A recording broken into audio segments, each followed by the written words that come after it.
From the Library of Congress in Washington, D.C.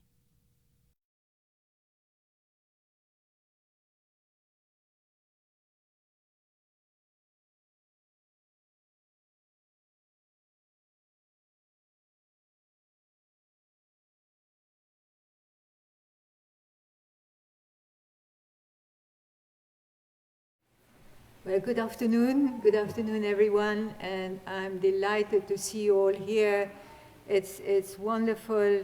A number of you are new faces, and we always like to welcome you to our division to let you know that we have a great many programs.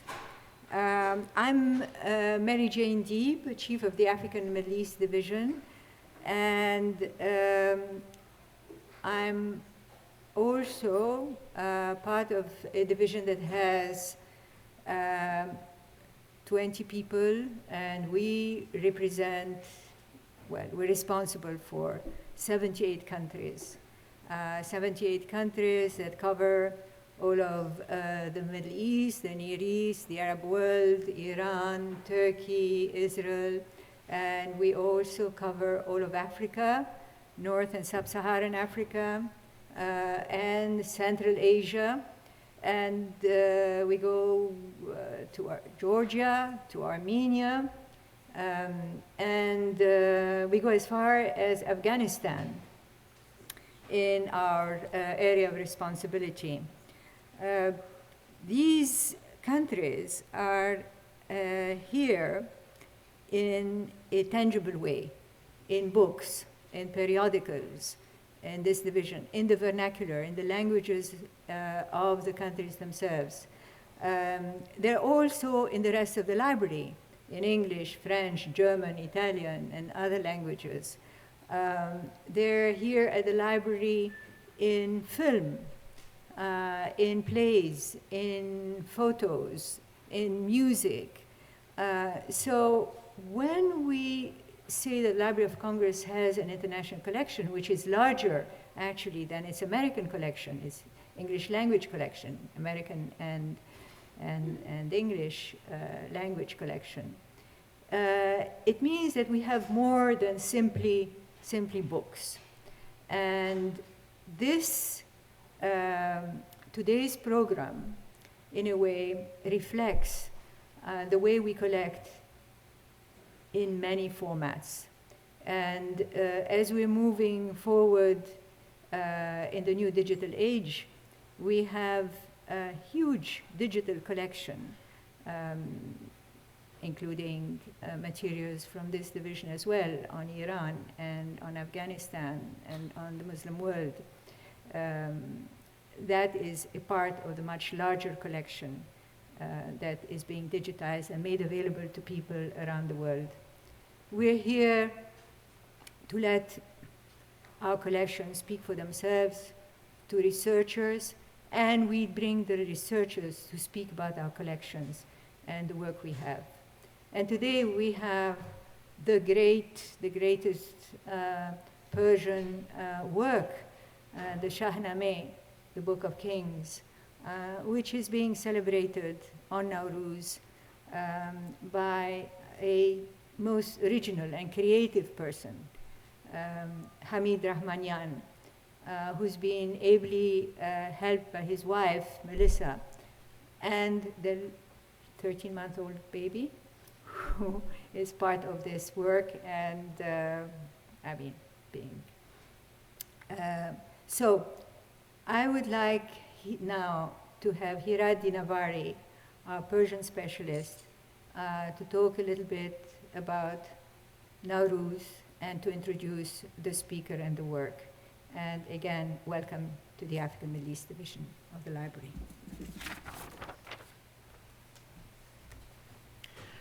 Thank you very much, Mary Jane. I personally want to thank each and every one of you for coming, especially to those of you who celebrate Nowruz.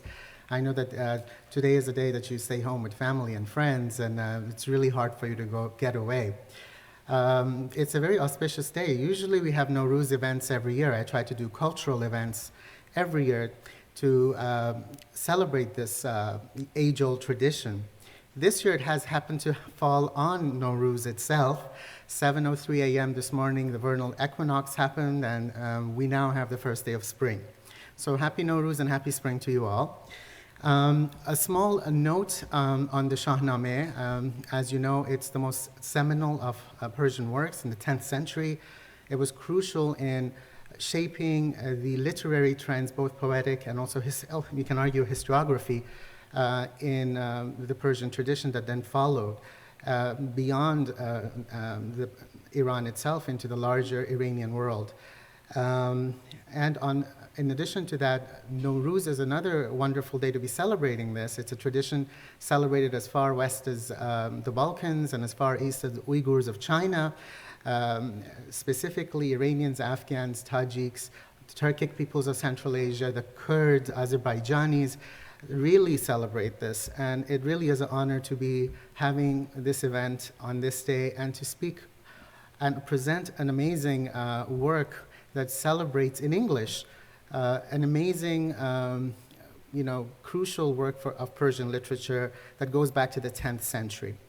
I'm going to take a minute to introduce our speaker, Hamid Rahmanian.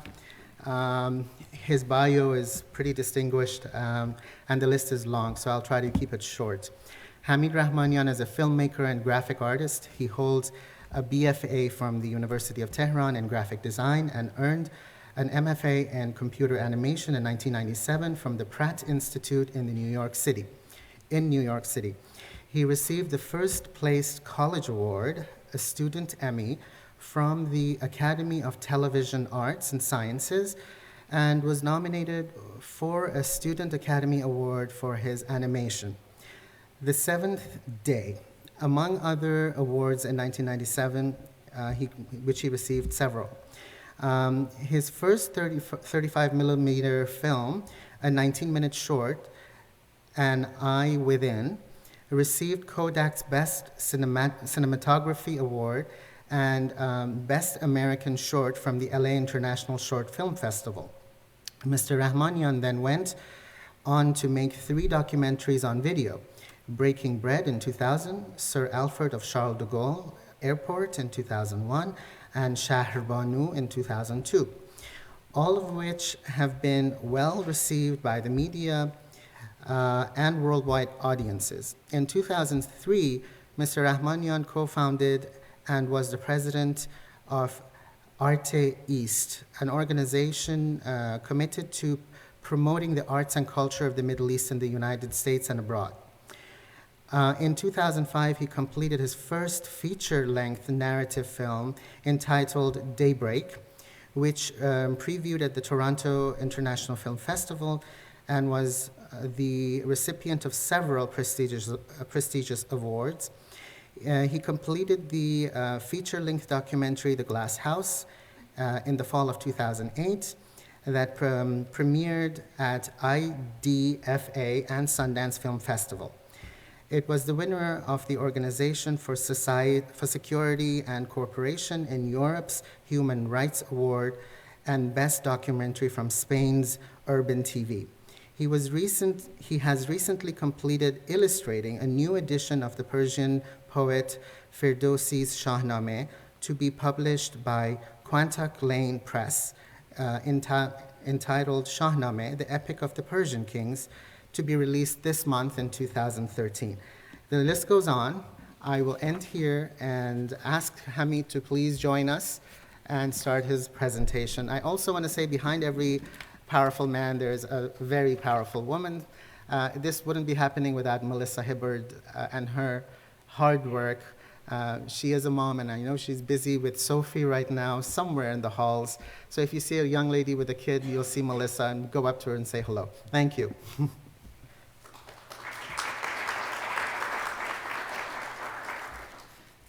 Thank you and happy Nowruz.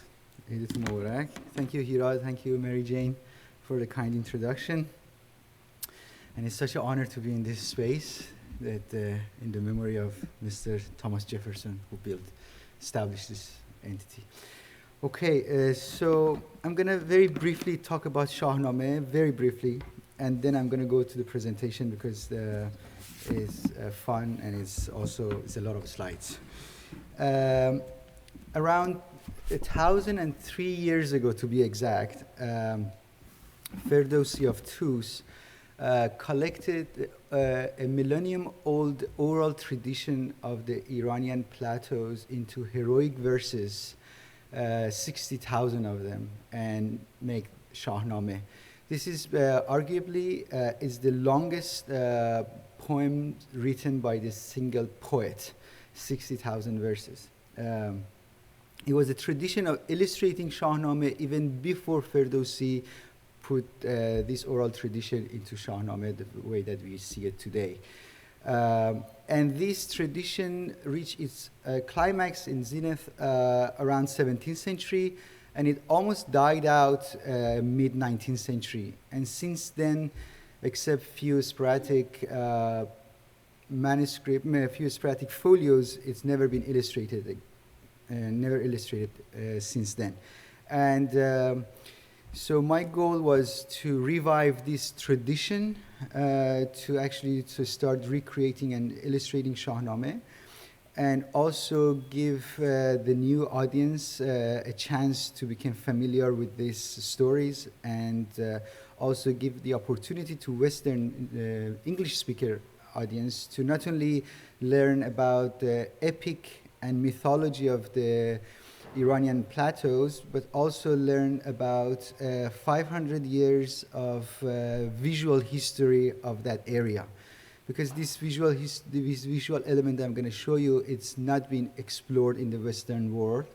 Unless you go to the museum or some corner of a gallery in somewhere in some museum, you will never expose to these visuals. So because America is my second home, I thought, because I have a responsibility to build a culture, and I like to do that. It gives me a lot of fun and pleasure to involve with this kind of endeavors.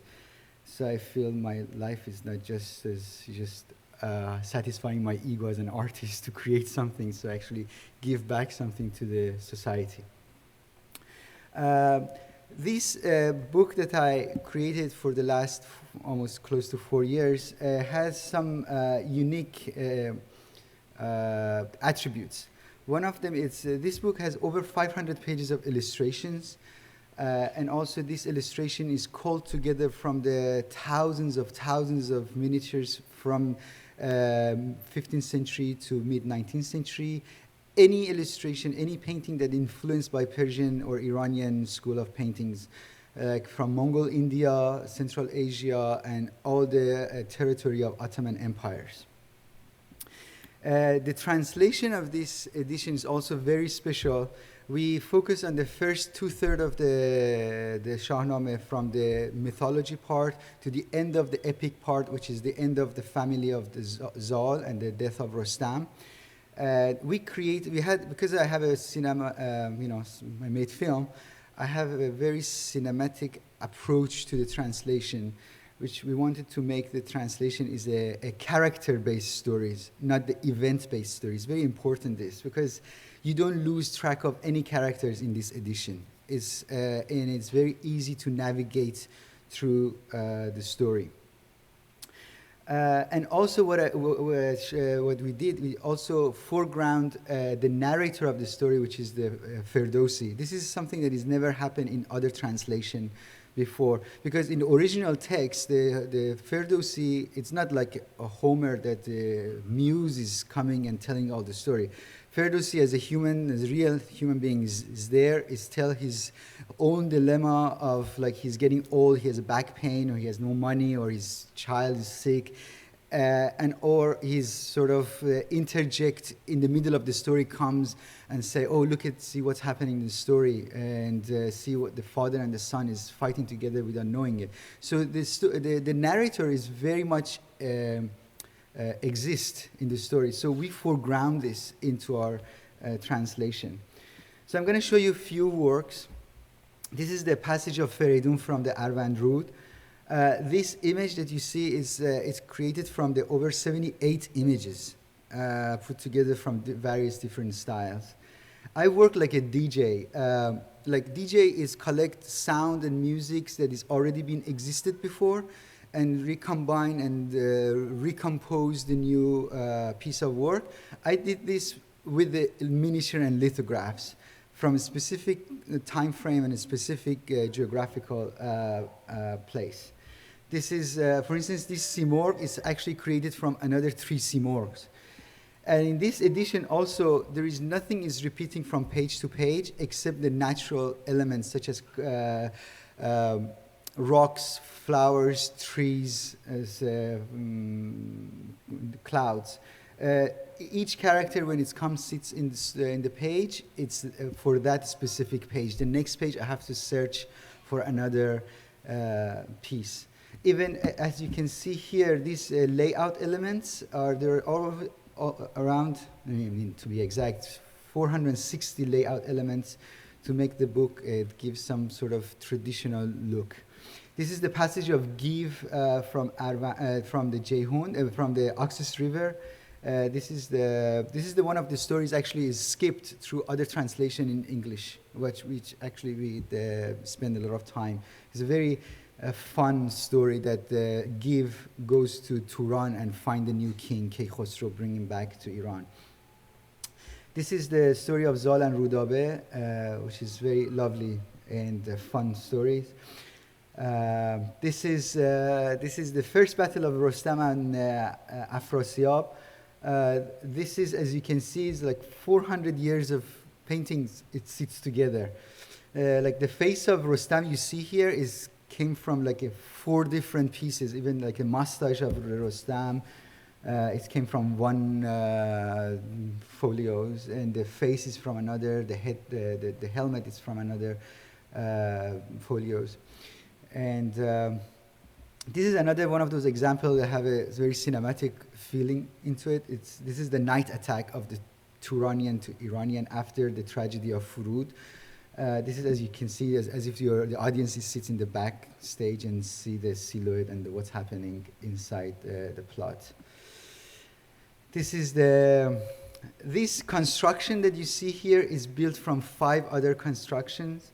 What I did also, it's kind of like I unraveled the fabric of the visual history of Iranian plateau, and without manipulating much, and be respectful to the art of the old masters, I reweaved it together to create like this kind of images. So every pieces that you see in this book is actually existed before, but none of the pieces existed the way existed in this book. Also, I depict, illustrate images the plots that had never been illustrated before. For instance, the occultation of Kaykhosro. It's based on my research, this folio, this plot, somehow it's never illustrated before. Or for instance, the inner dialogue or the thoughts of the character. Here, Siavash sitting with the Piran, and he's predicting his doom future about the war and his beheading and all the sort of unfortunate events that is going to be unfold in the story. And here is the birth of Shuqad, is the stepbrother of Rostam, which eventually destroy the clan of Zal and kills Rostam. And also one thing is very exciting here, and I had so much fun with it when I found out. The nightmares and dreams in Shahnameh, it's never been illustrated before, and I don't know why, because there's so many of them. It's up for research for academics, why through last 1,000 years, no one illustrate dreams and nightmares in Shahnameh. This is by the way, this is 61 images, and this is the nightmare of Siavash. He woke up in the middle of the night before he got murdered, and his wife Farangis is there, and he explained his nightmare, and what you see is his nightmare that he's explaining. This is after death of Siavash. Siavash comes to the dream of Piran, and he's telling Piran that the Kaykhosro is born. This is the angel Suruj comes to the Gudars and tell him that, send your son to bring Kaykhosro back from Turan. There is a very cool nightmare in Shahnameh. It's the nightmare of Afrasiab, the villain of the story, the king of Turanian. This happened twice in the story. So he has a dream that his standard is broken and the army of Kay Qaboos is coming and is destroying him. And there is a prince is coming and beheading him. And he wake up from the pain of beheading. So he sees this event twice. So this is all the elements that you see here is actually comes here, but I sort of try to give it different kind of look, because I want to have every page of this book have its own surprise. So you can actually predict what's the next page would be. This is also the lie that Bijan tells to Afrasiab in the story of Bijan and Manijeh. This is a very beautiful love story. So this plot that Bijan is caught by the Garsivaz, bring to the court of Afrasiab, and Afrasiab said, "What are you doing in my court with my daughter?" And he said, "I don't know. It was hunting the boars, and the genie came and took me into on top of the elephant, and I opened up my eyes. I was next to this beautiful woman, and next I was partying in your court with almost like 200 women and consort. So I don't know what happened." So he's telling that lie. Now I'm going to tell you about the process of making these images. These are really fun parts. This is the nightmare of Jarire. I don't know. I think the background. Oh, it's fine over there. Here it's kind of pixelated. So here, as you saw, is 61 images here. The story is that in the tragedy of Furud, in the middle of the tragedy, the story when it's unfolding, the Jarir, the mother of the Furud, had a nightmare that his castle is burning fire and all the people are committing suicide. So pay attention to the castle in the background. I'm going to come back to it, but now I'm going to show you how I built this part. So this part, when I read the story, I felt, okay, I need a lady sleeping in the middle of the mattress and having this dream. So the only thing I found among my collections was this piece from Shahnameh Shah Tahmasp. So I'm going to show you how I sort of make it one person. So I cut down the main characters out. And on the right, as you can see, this is all the layers. It's part of the layers that you see of the images. And then I recreate the mattress because she's going to sleeps in the middle of the mattress. So I have to have the rest of the mattress ready. And then bring back the image of the character. And then bring the rest of the blanket, getting rid of the guy. And then we've seen Jarire before. One of the things about this Shahnameh, you don't lose the track of the facial characteristic of all the characters. So we've seen Jarire before in previous chapter when they got married with the Siavash. So I bring this face to here, and then because she's dreaming, I close the eyes. So see. So now go back to the castle. This castle is also from Shahnameh Shah Tahmasp. This castle I manipulated became this castle. So this castle is actually built from this castle. And this castle is repeated in a different part of the story because the whole story is happening around this location in the book. Now I'm just concentrating in this plot. And then it sits in the back. And then you have these people sort of adjust them in the background, but some of them are not the face is not very attractive. Put a different face, so make it more sort of people who, familiar with the comic books and familiar with the 21st century aesthetics, sort of have more fun with it. And then the rest of the sort of pieces put together became this one. This one is another story, the army of Zahak. This whole panel is built from the only 3 pieces. One is this part, which came from the lithograph by Ustad Sattar in 1985. And then this one from Ali Qoli Khoei from later on, almost 1860s. And these 2 put together, plus these banners from Shahnameh Shah Juki, and became this. So the entire this is happening from only these 3 pieces. And this is my last presentation. And this is, it's very complicated piece. The story of Manucher and Tur. Tur was the uncle of Manucher. He kills Iraj and start all the war. And the story is this way, that in the middle of the battlefield, Manucher saw his uncle Tur, and he jumped on his horse and chased after Tur and slay him with his lance. So in order to create this crescendo of he chasing, going through the battlefield, I need to create this sort of crescendo that you see here. This thing has never existed before, so I had to sort of chop up from the 4 different lithographs to create just only this bottom part.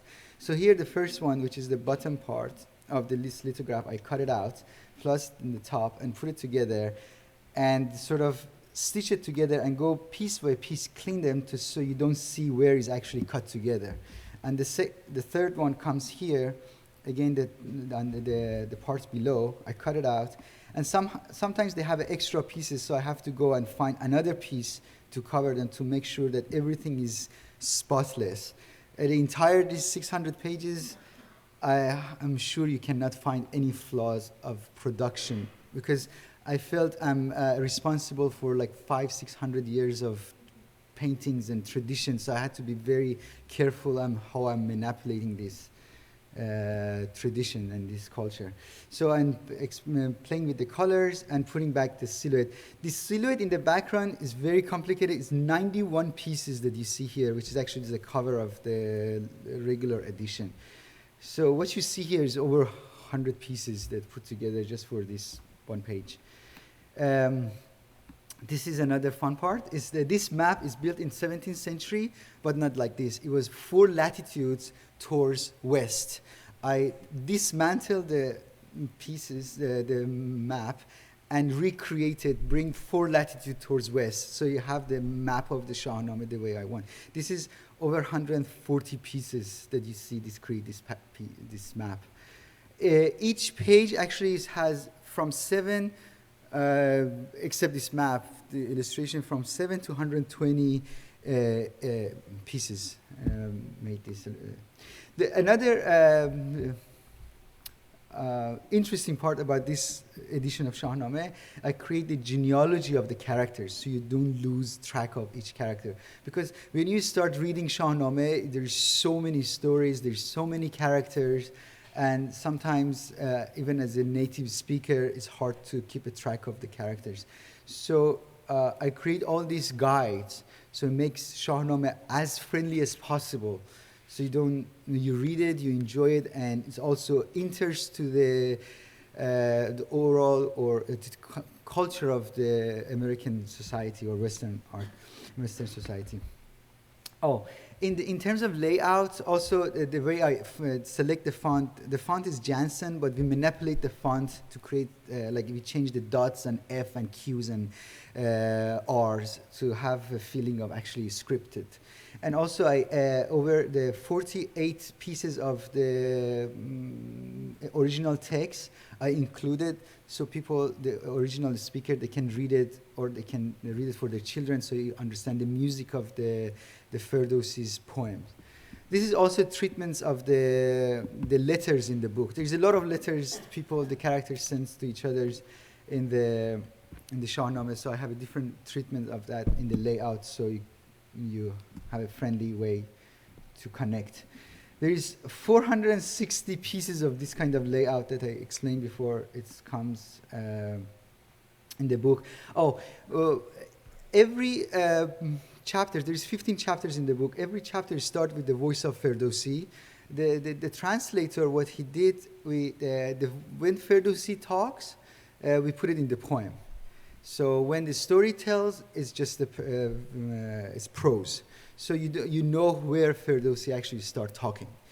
This is the beginning of each chapters and the end. Sometimes Ferdowsi comes and sits and talks about his state of being.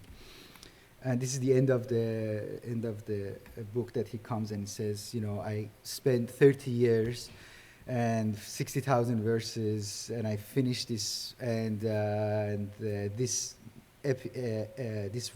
work that I created is going to last for millennium. He actually predicted this is going to be a masterpiece, never going to die. I mean, imagine how many books you have after 1,000 years still get this much attention.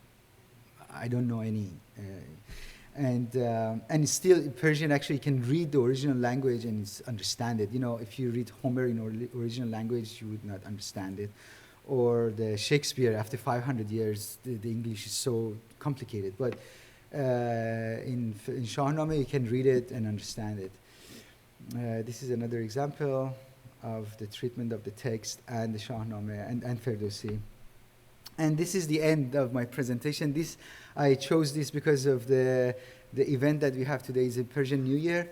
This is the day actually called the New Year. This is the day that after 500 years of kingdom of the magnificent King Jamshid, he ordered demon and the fairies to build this throne and adorn it with a lot of beautiful jewelries and gold, and took the throne to the sky, and people celebrated, and he called this day a new day. This is a Nowruz. So we have 2 editions of this book. It's a one luxurious limited edition and one regular edition.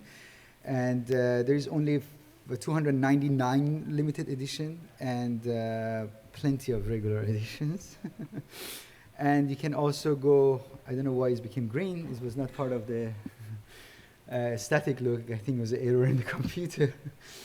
You can go on Facebook, like the page, and also you can go to the epic of the PersianKings.com. You can actually flip through a book, 43 pages, and also go through the process, the way I built the page. Please share it with your friends, your family. I think it works. I work over 10,000 hours of work, and I feel this is like a gift to the culture. And I have so much fun creating this, truly. And I had also a mantra created because I work 17 hours a day, every day for over 3 years. And I had a mantra because after a while it's getting to you. I had a mantra every day to my story. I say, Hamid, shut up and work. Don't think about anything else. So that's how I create this book. And thank you for your attention and your...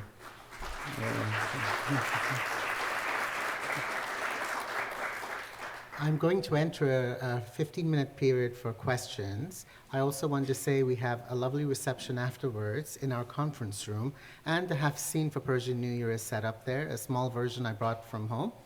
I personally want to start the questions myself with one for Hamid, but I also wanted to say you're being filmed for our webcast, for future webcasts on the library sites. By asking questions and participating, you're consenting with being filmed and then broadcasted later. So be aware of that. Hamid, I have a question for you. How much of the Shahnameh is in this English translation? Is it the entire work or is it selections of? Thank you. Thank you, Rajan. This is the entire third of Shahnameh, from the beginning of the mythology era, which is the first chapter of Shahnameh, the end of the epic part of Shahnameh, which is the end of the family of the Zal, and the death of Rostam. The entire stories and plots are translated there. This one is actually, as I said, it has more stories than other English translations that exist in the market. And also, we wanted to people who are familiar with the language of cinema to read this story and connect with it. So people who read Lord of the Rings or Harry Potter or Star Wars read these stories and connect with it. The way that translator translated is very beautifully written. It's, as in Farsi they say, it's a very fakhr, the text, but it's not very archaic, it's not very academic. So we wanted to lay back people, regular people connect to this, not just scholars. So yeah. Questions?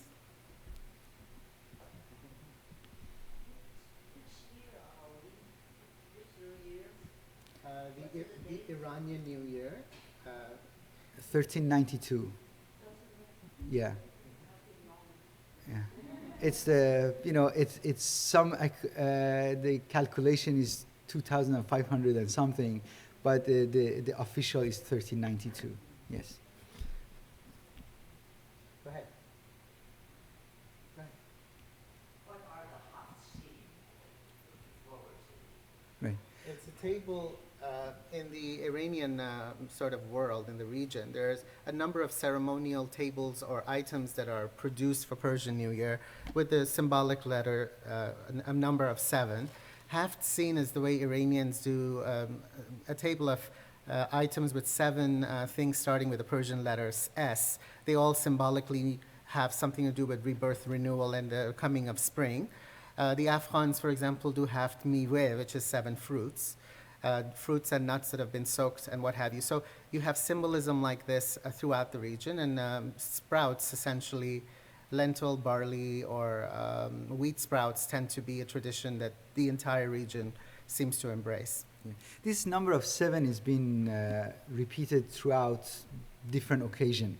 Like in Shahnameh, it has 7 continent or 7 heaven. Or have seen. This actually a link to the Arabic that you have in Quran. You know, this is another topic of conversation, but this 7 has a lot of significance. Or in the modern, though, in the story of what is it? It's an HBO series, Game of Thrones. They have 7 continents also. These are all borrowed from this tradition. Mary Jane has a question. Go ahead. Yes. Thank you. I mean, that was a wonderful presentation, and your artwork is just fabulous. I wanted to ask you, on what basis did you make the selection? When you were, there are so many beautiful miniatures and so on. So, what is it that determined, whether the person was going to wear a red coat or a blue one, whether the person would have a mustache, or whether the lines would be this way or that way? I mean, was there a rationale, or was it purely aesthetic? Yeah. This question is going to put me into tears, Mary Jane, because it's a very difficult process to find right. Because I don't have that much. I have only 83 books I collected, and everything comes here is from these 83 books, and nothing is repeating, as I said. So sometimes I go through, I'm not exaggerating, 12, 15 hours to just find one element. For instance, I remember it was a snake in the story of Hushang. I went through like 9 hours, to just find one snake, to make that snake actually works in that environment. And today's, when I'm still looking at my books, I'm just like, oh my God, I should have used this image and I forgot. There's so many beautiful pieces there. And sometimes when you start, you got lost into the beauty of these images. And you forget actually you have a bigger task to accomplish. I try to make it as crazy as possible, to put things as, and try to see how far I can push it. So bring like a lithograph from the 19th century with the image from the early 15th century to see how it works. It went to a lot of tests. Every page that you see, I spend average of 30 to 200 hours of just creating one page. So these are all came from, finding the images, scanning the images, cutting the images, cleaning the images, and then start composing it to see if it works or not. Sometimes it doesn't work, and I have to start from the beginning.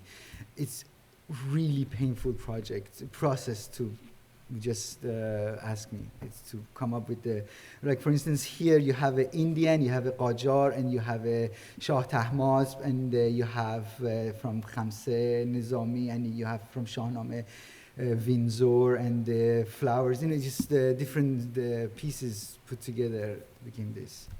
So may I have a follow-up? Yes.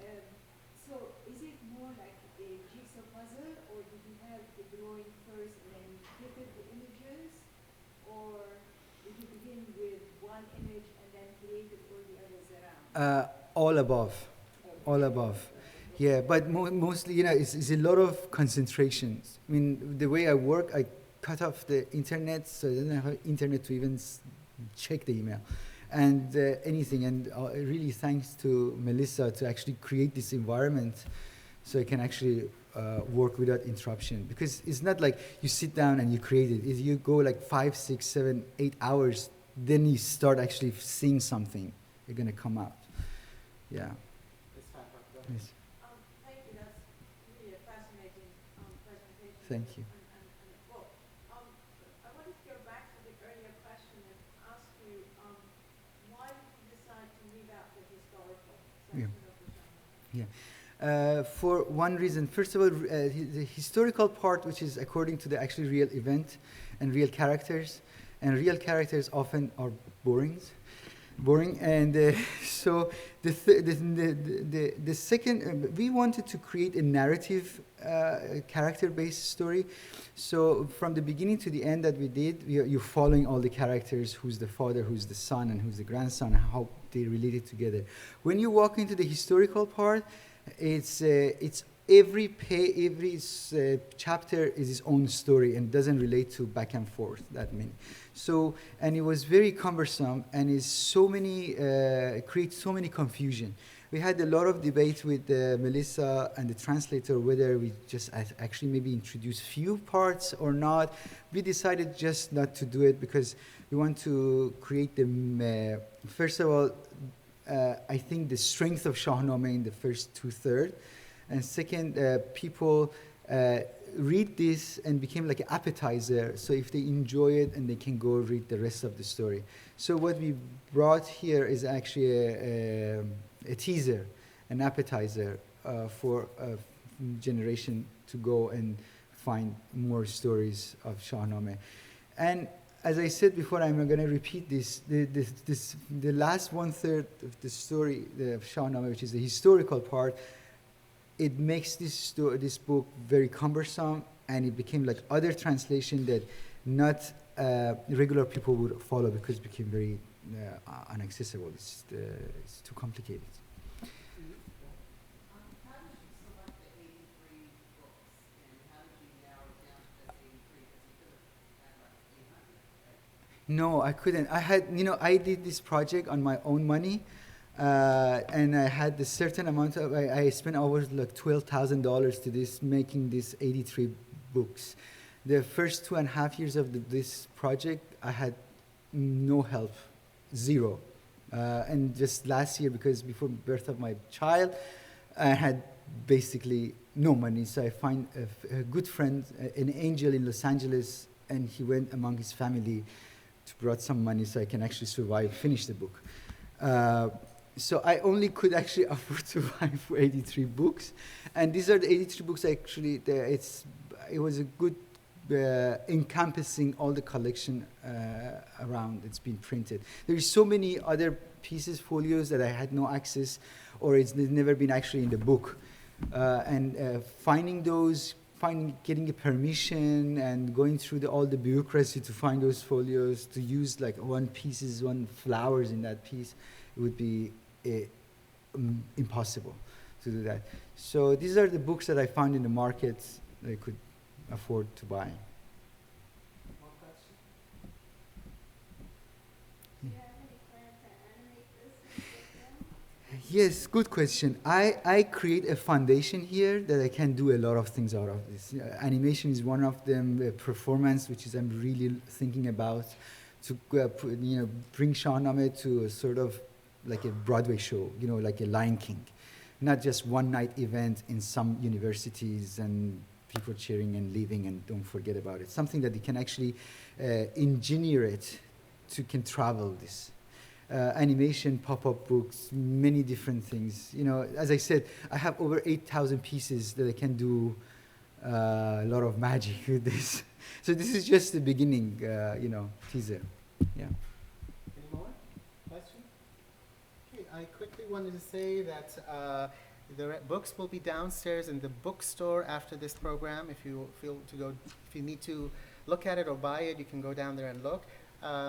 Hamid has kindly brought the special edition of the book, which is leather and just a beauty, and he has it on the table over there for people to look at. Don't forget the reception and the Hafseen. Also, we have these little sign-in sheets. I've noticed a number of people are interested in being added to our Near East, Hebraic, or African email listserv for events, upcoming events. If you're interested, please fill one out so that I can add your name to our upcoming events list. Thank And you. also one more thing, you can, the limited edition is only one, and it's going to be ready in May. So if you're interested as a gift, it's a perfect gift. And please spread the word. Go on my Facebook and tell your family and friends to basically buy the book. You're buying one for the library. Yes. Thank you. Okay. Thank you very much for coming again. Thank you. This has been a presentation of the Library of Congress.